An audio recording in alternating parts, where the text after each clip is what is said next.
மாண்புமிகு பேரவைத் தலைவர் அவர்களே, நம்மையெல்லாம் ஆளாக்கிய பேரறிஞர் அண்ணா அவர்கள் தன்னுடைய இறுதி உயிர் போல எழுதியதுதான் மாநில சுயாட்சி கொள்கை. அவருடைய மறைவுக்கு பிறகு தமிழின தலைவர் கலைஞர் அவர்கள் மாநிலத்தில் சுயாட்சி, மத்தியில் கூட்டாட்சி என்பதை 50 முழக்கங்களில் ஒன்றாக வடித்து தந்தார். அதனை முழுமுதல் கொள்கையாக ஏற்றுக்கொண்டுள்ள திராவிட முன்னேற்ற கழக ஆட்சியானது தமிழ்நாட்டுக்கு மட்டுமல்ல, இந்தியாவின் அனைத்து மாநிலங்களுக்கும் சேர்த்து இந்திய ஒன்றியத்துக்கே வழிகாட்டும் மாபெரும் முன்னெடுப்பை செய்ய தொடங்கும் வரலாற்று முக்கியத்துவம் கொண்ட நாள் இந்த நாள். பேரறிஞர் அண்ணாவின் தம்பியாக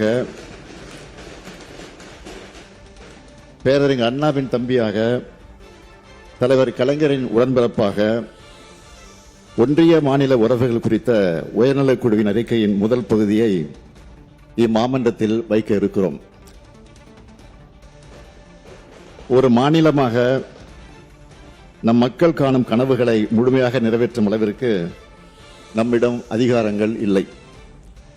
ஏனென்றால் மாநில உரிமைகள் வழங்கும் ஒரு ஒன்றிய அரசு அமையவில்லை.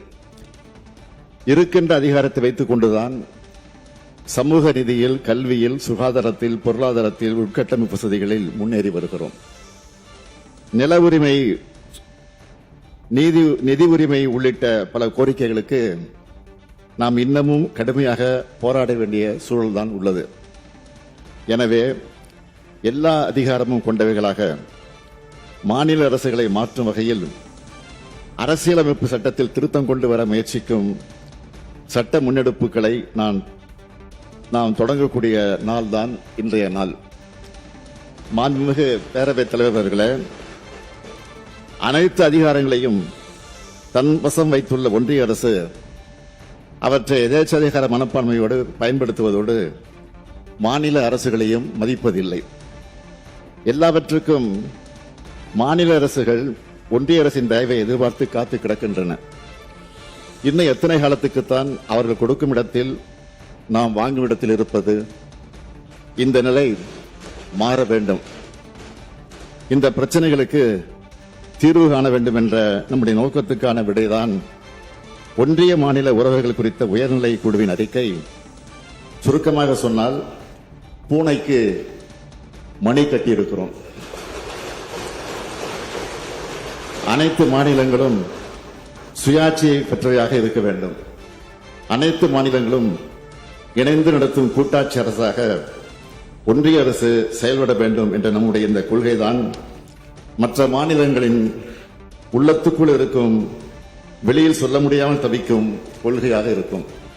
எனவே அனைத்து மொழிகள், இனங்கள், மதங்கள், பண்பாடுகள் உள்ளடக்கிய மாநிலங்களில் வாழும் மக்களை அவர்களது உரிமைகளோடு, உணர்வுகளோடு வாழ வைக்கும் உன்னதமான மாநில சுயாட்சி கொள்கையை அரசியல் எல்லைகளை கடந்து அனைவரும் தங்களது அரசியல் கொள்கையாக ஏற்றுக்கொள்ள வேண்டும் என்று இந்த மாமன்றத்தின் மூலம் நான் கேட்டுக்கொள்கிறேன்.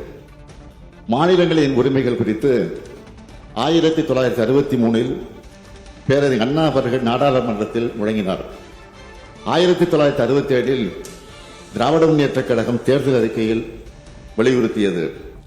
ஒன்றிய மாநில அரசுகளின் உறவுகளை ஆராய 1969 தலைவர் கலைஞர் அவர்கள் ஓய்வு பெற்ற நீதியரசர் P V. Rajamannar, doctor A. Lakshmanaswami Mudaliar, P. Chandrareddy ஆகியோரை கொண்ட உயர்மட்ட குழுவை அமைத்தார்.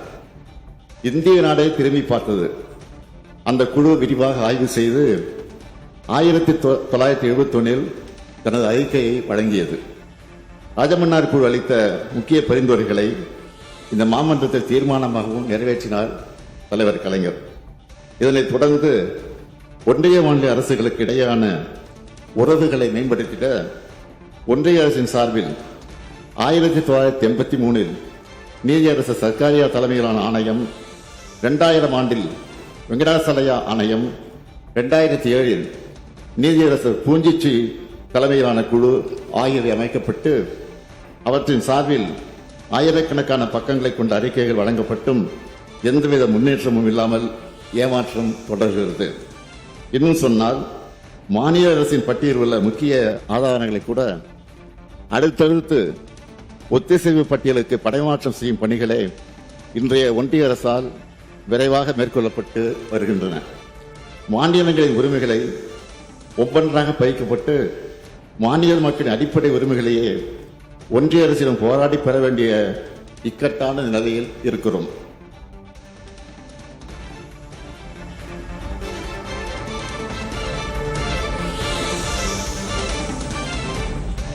ஒன்றிய நிதிக்குழுவின் பரிந்துரை அடிப்படையில் மாநிலங்களுக்கு பகிரப்படும் நிதியானது தொடர்ந்து செம்மையான முன்னெடுப்பு நடவடிக்கைகளால் பொருளாதாரத்தில் முன்னேறியுள்ள மாநிலங்களின் பங்களிப்பிற்கு ஈடாக அல்லாமல் குறைவாக பகிரப்படுகிறது.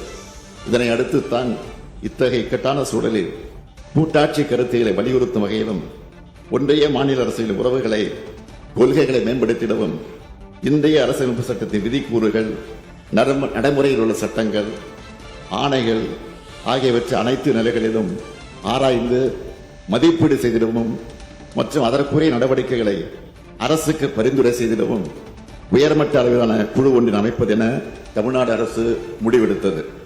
இப்படி உச்சநீதிமன்ற மேனாள் நீதியரசர் திரு குரியன் ஜோசப் அவர்களை தலைவராகவும் ஓய்வு பெற்ற IAS அதிகாரியும் இந்திய கடற்சார் பல்கலைக்கழகத்தின் மேனாள் துணைவேந்தருமான திரு அசோக் வர்தன் ஷெட்டி அவர்களையும் தமிழ்நாடு மாநில திட்டக்குழு மேனாள் துணைத் தலைவர் பேராசிரியர் மு. நாகநாதன் ஆகியோரை உறுப்பினராகவும் கொண்டு அமைக்கப்பட்ட குழு தனது அறிக்கையை கடந்த 16ஆம் நாள் என்னிடம் வழங்கியது. மாண்புமிகு பேரவைத் தலைவர்கள் மூலமாக மாண்புமிகு பேரவை உறுப்பினர்களுக்கும் தமிழ்நாட்டு மக்களுக்கும் இந்தியாவின் பல்வேறு மாநிலங்களுக்கும் ஒன்றிய அரசுக்கும் நான் சொல்லிக் கொள்வது, மாநில சுயாட்சி வேண்டும், ஒன்றியத்தில் கூட்டாட்சி மலர வேண்டும். இது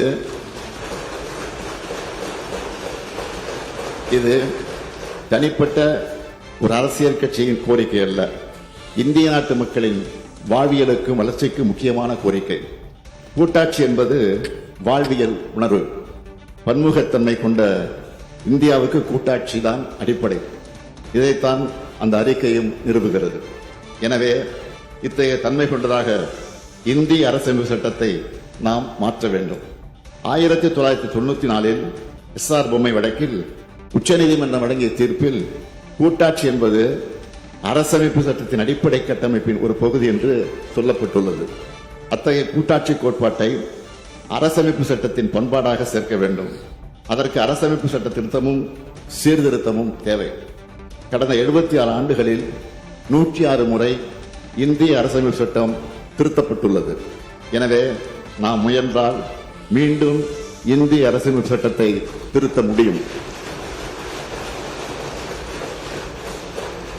இந்தியாவை முதிர்ச்சி அடைந்த கூட்டாட்சி நாடாக மாற்றுவதற்கான முயற்சிகளை நாம் தொடங்கியாக வேண்டும்.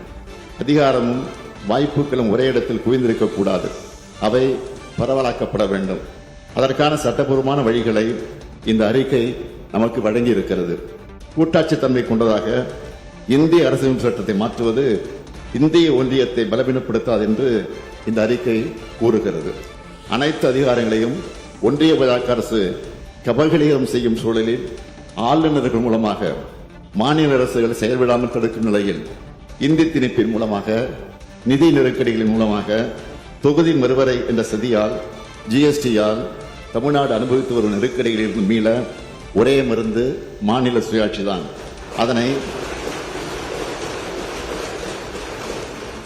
அதனை அரசமைப்பு சட்ட திருத்தத்தின் மூலமாக மட்டுமே அடைய முடியும்.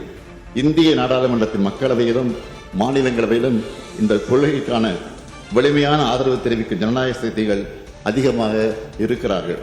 எண்ணிக்கையாலும் எண்ணங்களாலும் அதிகமாக இருக்கிறார்கள். அவர்களை ஒன்று திரட்ட வேண்டும்.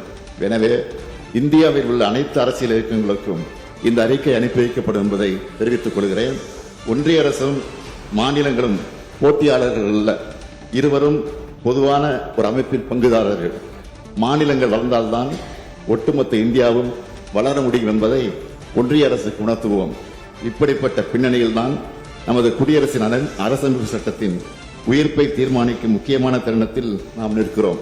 நாம் இதுவரை பயணித்த பாதையை மீளாய்வு செய்து உண்மையான கூட்டாட்சி கருத்தை வலுப்பெறும் வகையில் நமது எதிர்காலத்தை வடிவமைக்க வேண்டிய நேரம் இது.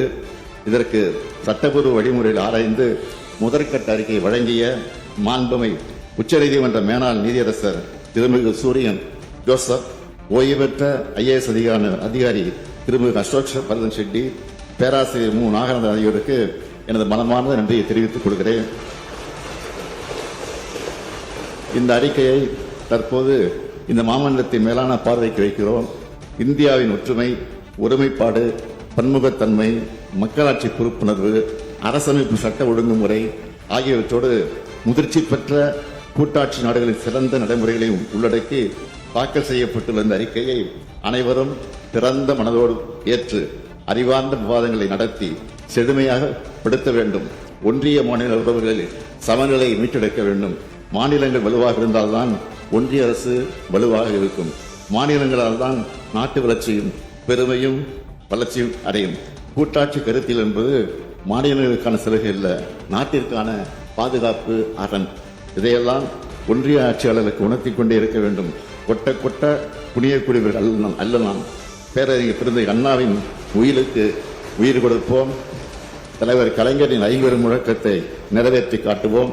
நாம் தான் இதை செய்ய வேண்டும். நம்மை விட்டால் இதை செய்ய யாரும் இல்லை.